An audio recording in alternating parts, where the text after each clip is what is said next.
삶의 고백인 것 같아요, 진짜. 이 평생 하나님과 함께 동행하며 살아온 사람들이 하나님께 고백드리는, 진실로 하나님의 인자하심과 선하심이 우리와 함께 하심으로 여기까지 올 수 있었다고 고백하는 그런 귀한 찬양인 것 같습니다. 참 귀한 찬양 감사드립니다. 우리 한번 옆에 분들과 한번 인사합시다. 참 잘 오셨습니다. 환영하고 축복합니다. 오늘도 참 무더운 여름에 또 이렇게 오셔서 참 감사합니다. 미국에서 실제로 있었던 이야기입니다. 반드 브렉이라는 경찰관이 있었습니다.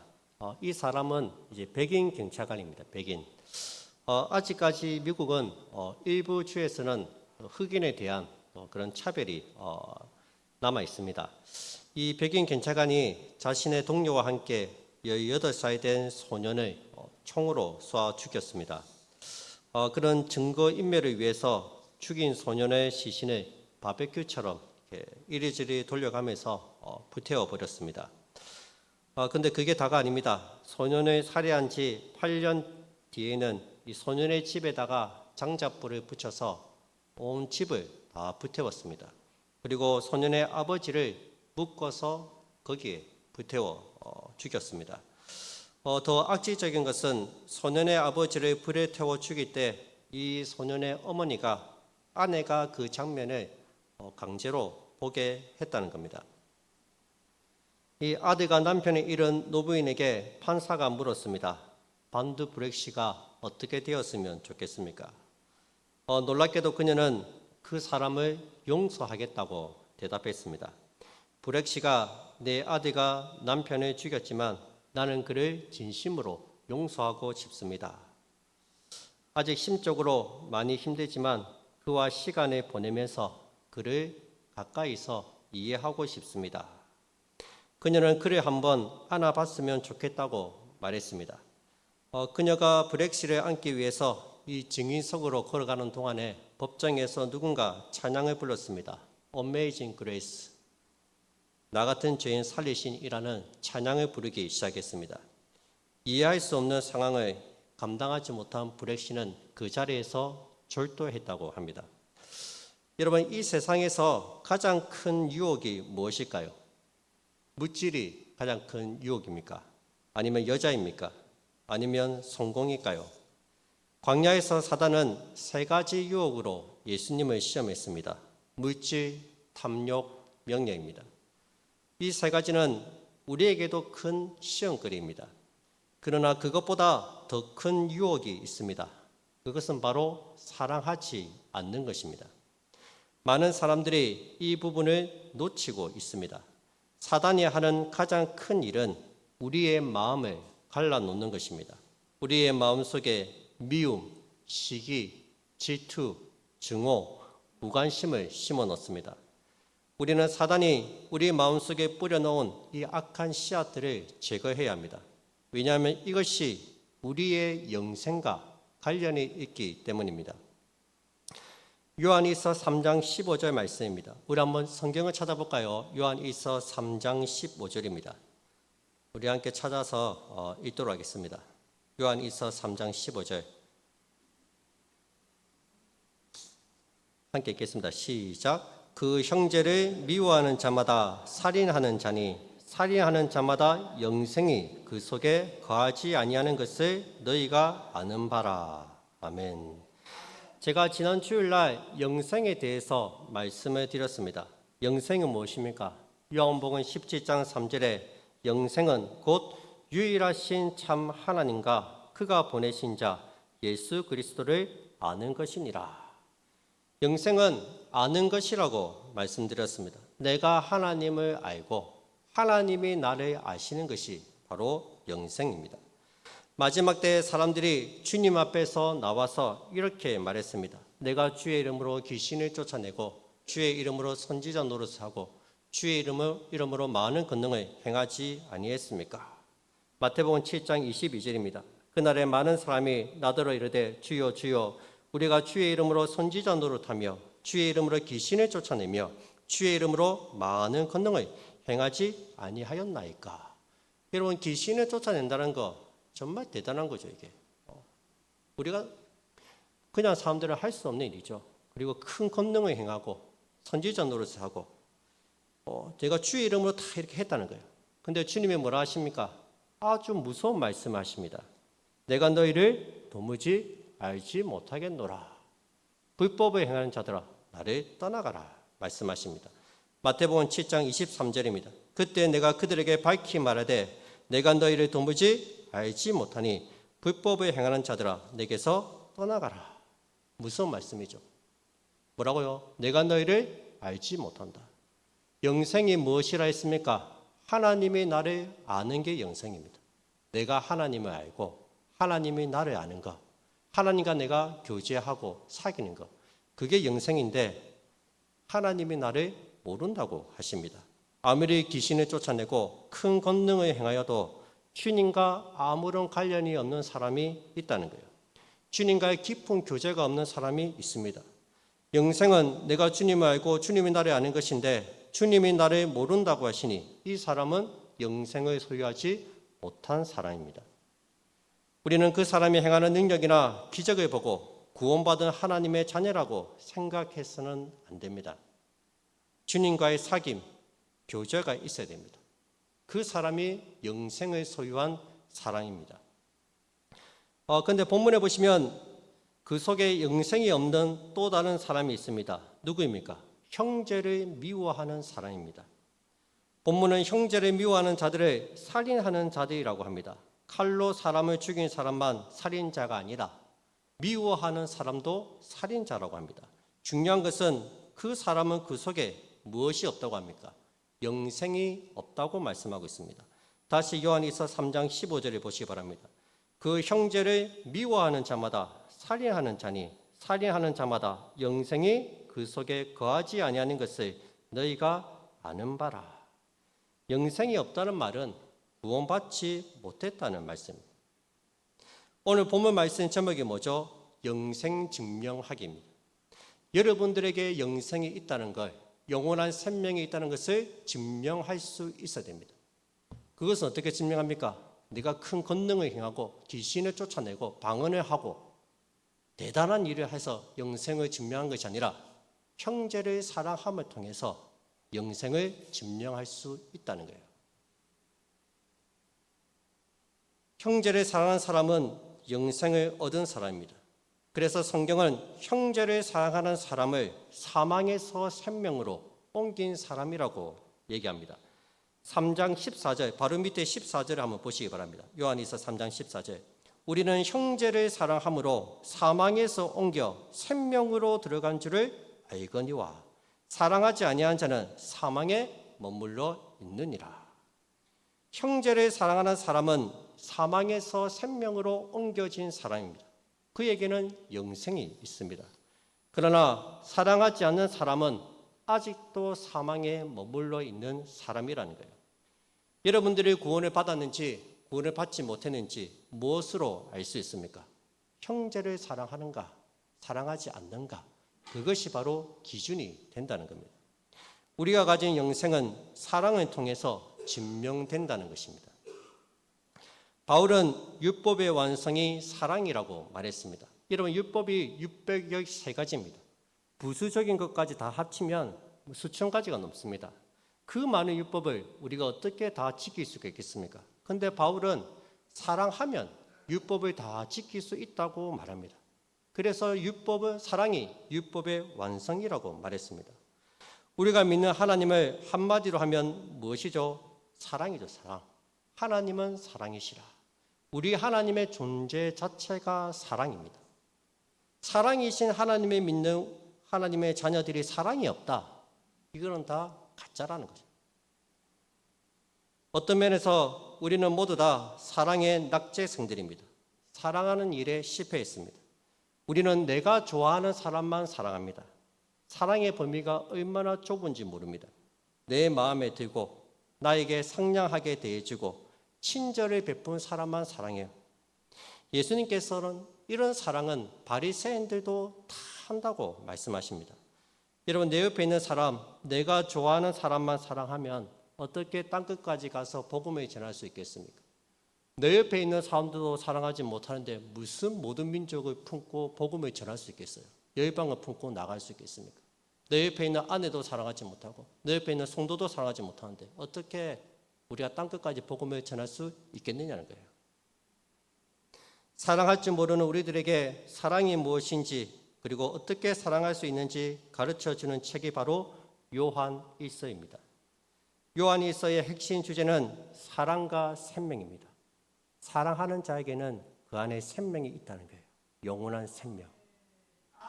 많은 사람들이 사도 요한을 사랑의 사도라고 부릅니다. 사도 요한은 늘 사랑의 사도라고 불렸어요. 그가 쓴 책을 보면 사랑을 아주 구체적이고 실제적으로 설명하고 있습니다. 요한 1서 3장 18절입니다. 자녀들아 우리가 말과 혀로만 사랑하지 말고 행함과 진실함으로 하자. 말로만 하는 사랑은 사랑이 아니라는 거예요. 홍콩에서 실제로 있었던 이야기입니다.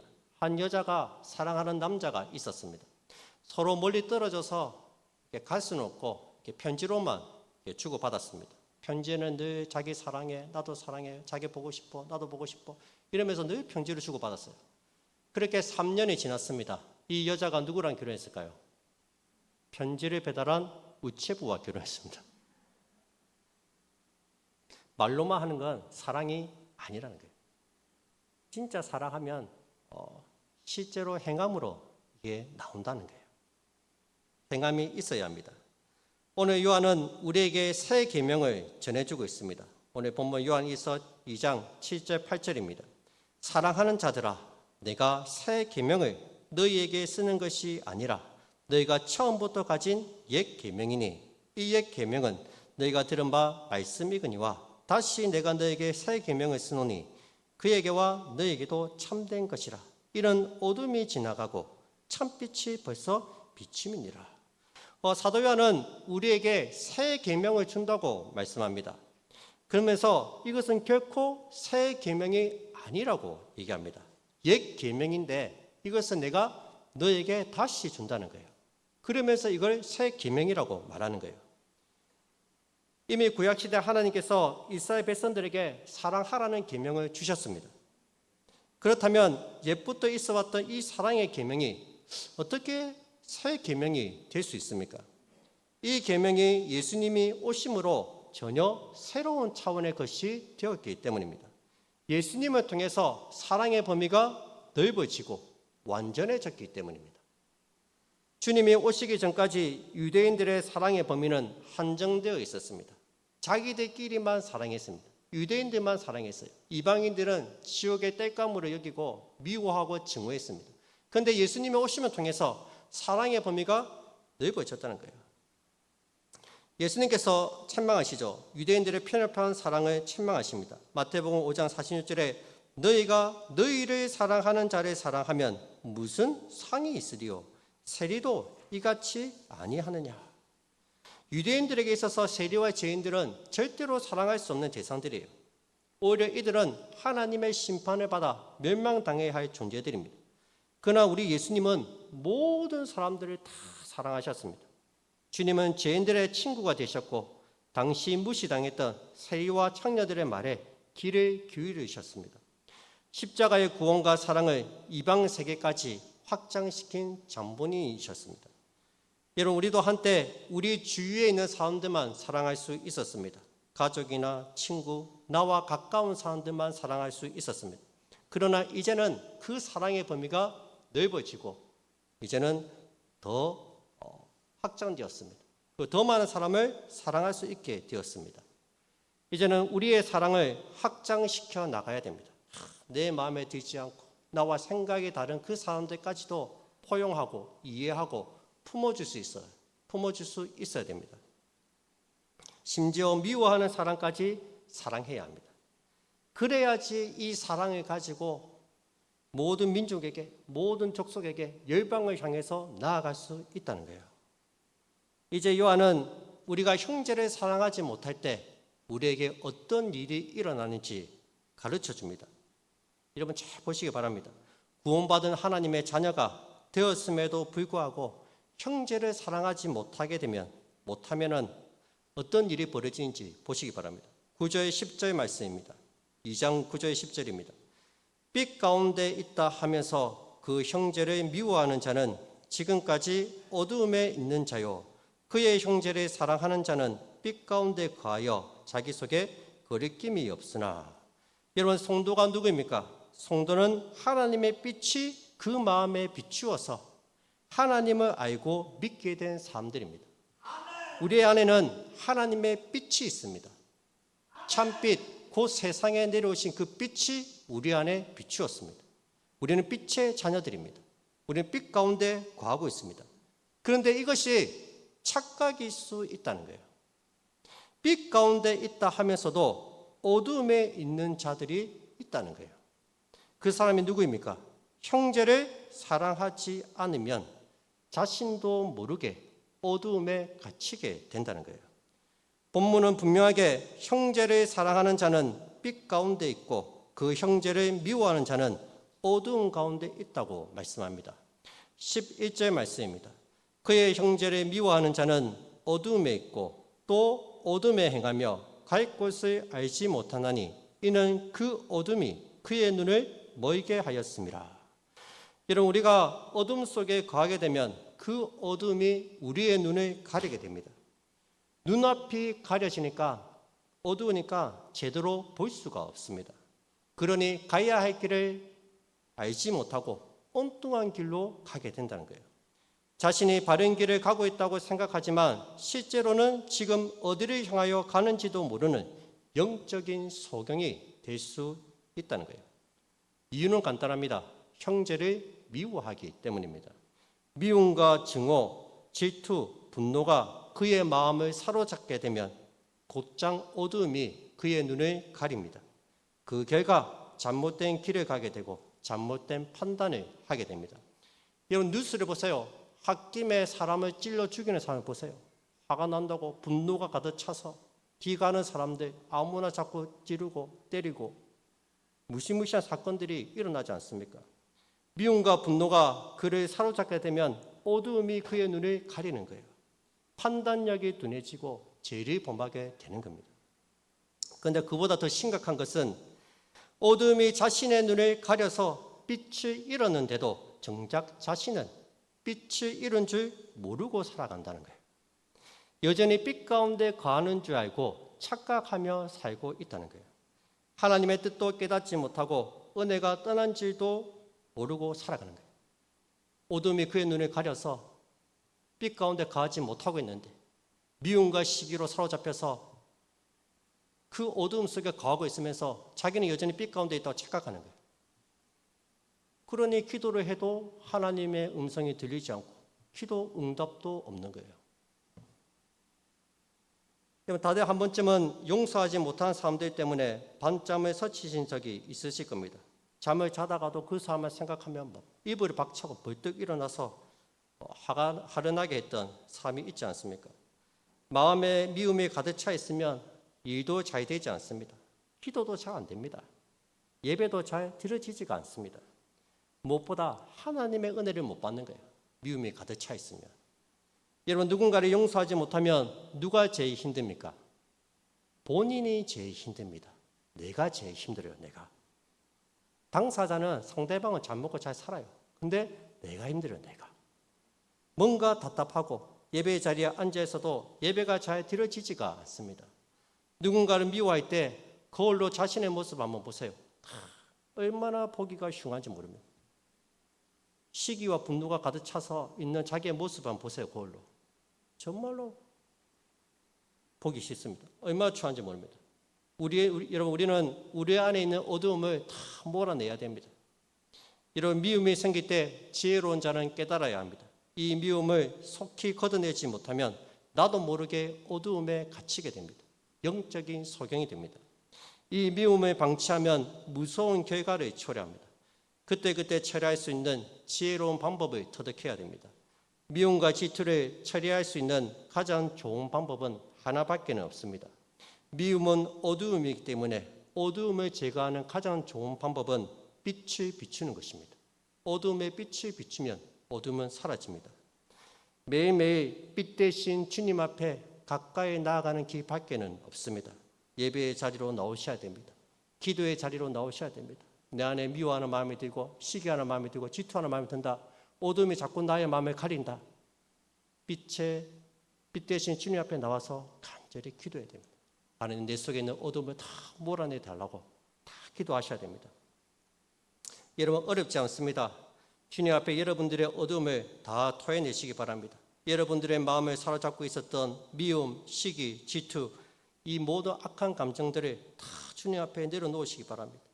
그러면 주님께서 상처 입은 우리의 영혼을 깨끗하게 치료해 주실 것입니다. 그 빈 공간을 빛으로 가득 채워 주실 것입니다. 우리 안에 하나님의 빛이 담아야지 우리가 길을 잃어버리지 않습니다. 하나님의 빛이 담아야지 기도할 때 하나님의 응답이 있고 하나님의 뜻을 깨닫고 하나님의 은혜의 통로가 막히지 않습니다. 이 어둠에 사로잡히게 되면 은혜가 막히는 거예요. 은혜가. 기도가 막히는 거예요. 기도가. 그런 안타까운 일들이 일어난다는 것입니다. 특별히 빛 가운데 거하는 사람들의 특징이 있습니다. 여러분 빛 가운데 거하는 사람들은요. 누구를 만나도 거리낌이 없습니다. 10절에 보세요. 10절. 빛 가운데 거하여 자기 속에 거리낌이 없으나. 이런 빛 가운데 거하는 사람은요. 형제를 사랑해서 빛 가운데 거하는 사람은 누구를 만나도 거리끼는 사람이 없어요. 불편한 사람이 없어요. 여러분 사랑하는 사람은 자기 속에 거리낌이 없습니다. 가끔씩 만나면 부담스러운 사람이 있어요. 피하고 싶은 사람. 아, 저 사람은 오늘 안 마주쳤으면 좋겠다. 저 사람이 오늘 나에게 얘기를 안 걸어줬으면 좋겠다. 그런 사람이 있습니다. 불편한 사람. 근데 사랑하는 사람은 여러분 사랑하는 사람은 어때요? 늘 보고 싶죠. 우연이라도 마주치고 싶습니다. 우리가 만나는 모든 사람들이 다 사랑하는 사람이라면 얼마나 행복하겠습니까? 이곳이 천국이지 않겠습니까? 다 사랑하고 다 볼 때마다 거리낌이 없고 마음이 편하고 행복하며 그것만큼 좋은 것이 뭐가 있겠어요? 이런 사람들은 교제의 폭이 넓어지고 모든 사람을 관대하게 대합니다. 합평케 하는 자는 복이 있나니 하나님의 아들이라 이끌음을 받을 것이요. 주님이 말씀하시지 않습니까? 합평하게 하는 사람, 그가 하나님의 아들이고 하나님의 구원받은 백성이라는 거예요. 부디 저와 여러분들이 그 누구와도 잘 어울리고 교제할 수 있는 사람들이 되시기를 주님으로 축복드립니다. 그래서 저는 언제나 사람들에 대할 때면 항상 조심스럽게 대합니다. 말 한마디, 행동 하나하나에 신경을 많이 씁니다. 행령 나 때문에 상처받은 사람이 있으면 안 되잖아요. 목사한테 상처받으면 이게 회복이 어려워요, 이게. 제가 보기에는 그냥 이렇게 하는 것 같아도 신경이 굉장히 많이 써요, 제가. 혹시 내가 그냥 하는 말인데 이분이 이거를 농담으로 안 듣고 진담으로 듣지는 않을까? 혹시 내가 한 말 때문에 상처받지는 않을까? 제가 신경이 많이 써요, 제가. 쟤 때문에 교회를 떠나겠다, 나가겠다. 목사 그만둬야죠. 하나님 백성이 내 때문에 떠난다는데. 저는 누구 때문에 교회 떠난다, 뭐 한다. 말만 들으면 심장이 벌렁거립니다. 내가 뭔가 잘못했구나. 내가 잘못했네. 자녀들 키워보면 아시겠지만 자녀들이 서로 싸우면 부모님 마음이 얼마나 속이 상합니까? 서로 사랑해야 돼. 자녀들이 이렇게 다투고 싸우고 이러면 진짜 부모 마음 찢어지지 않습니까?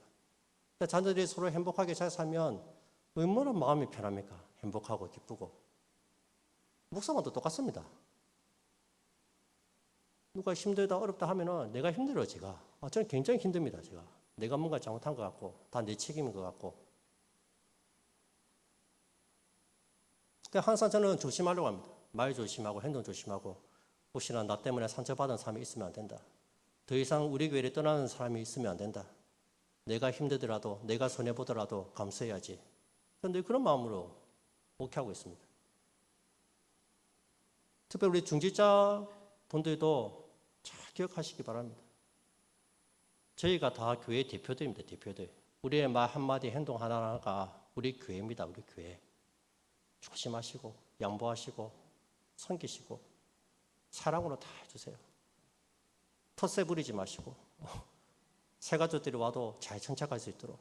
저는 우리 새가족들 왔는데 엄마 안 되신 분들이 차량 운전도 해주신다 하고 저기 뭡니까 저 안내도 해주시고 얼마나 감사한지 모릅니다.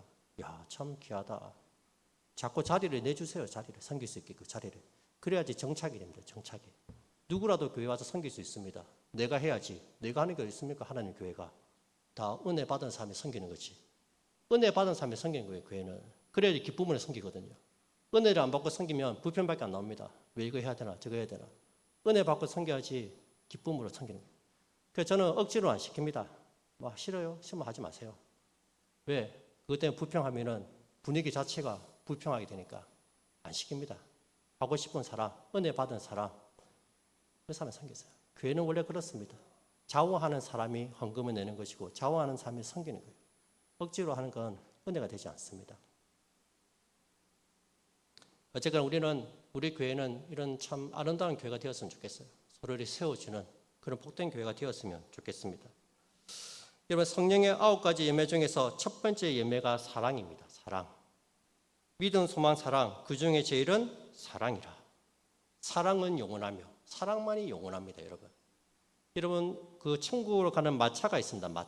마차를 보면은 앞에는 소망이 있습니다. 소망이 앞에 서 있고 뒤에는 믿음이 있습니다. 믿음이 뒤에서 밀어줍니다. 그리고 마차 안에는 사랑이 타고 있습니다.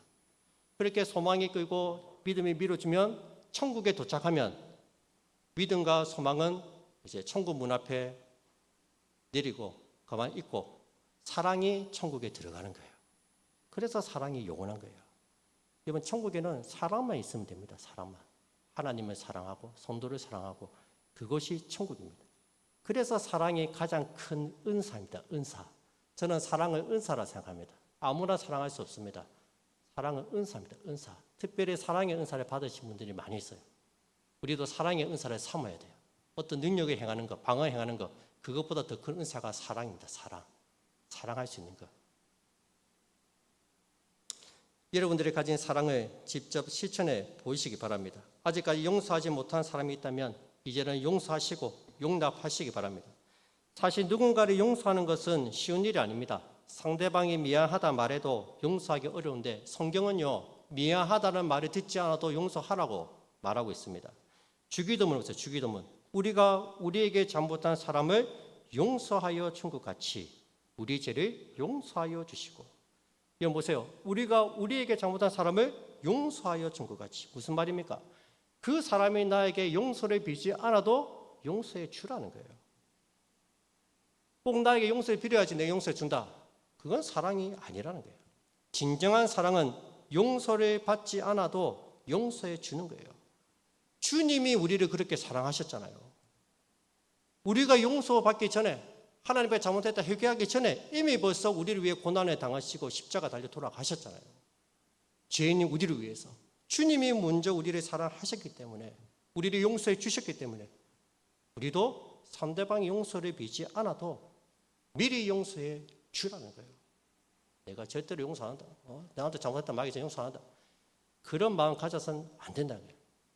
매주마다 주기도문으로 늘 하나님께 기도하면서 형식적으로 기도하지 말고 그렇게 용서하게 해달라고 기도하시기 바랍니다. 진짜. 탕자의 아버지는 이미 탕자를 용서하고 기다리고 있었습니다. 탕자가 돌아왔을 때 네 왜 그랬노? 내 돈 다 탕진하고 이게 뭐 하는 거냐? 아버지가 한마디도 안 합니다. 그런 말. 어떻게 합니까? 안아줍니다. 달려가서 안아줍니다. 달려가서.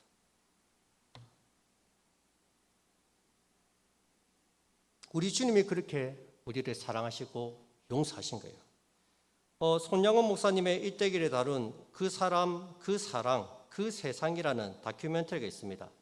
우리가 잘 알듯이 이 손 목사님이 자기의 두 아들을 죽인 안재선을 양자로 삼았습니다.